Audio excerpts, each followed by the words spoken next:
Hey guys, this is Caleb over here at Darrell Waltrip Buick GMC in Franklin, Tennessee. Today I'm in a 21 Jeep Wrangler Unlimited Sahara. Now this one is electric, but I'm going to show you how to take these tops off.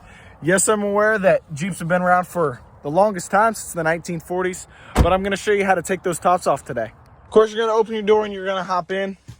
I'm going to be doing this one-handed, so we'll take it slow. I do have the other half off so you can see. You'll pull down this visor. You have these levers on the side, which will unlock it. There's going to be a total of 3 of them that look just like this around the edges. And then right in front of the visor, you'll have another one that'll pull out and lift. Now I'll lift it up and it comes right off. Just that easy. And these are super light on this model, being that it's the Sahara and not a winter edition. But look at all that space. Now we're gonna put it back on here. It's gonna be a little touch and go. Make sure I do it right.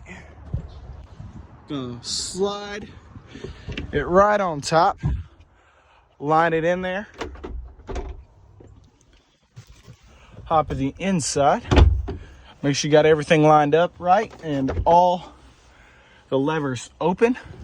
And then you'll just simply put the levers back where they were, lift your visor up, and you're ready to go.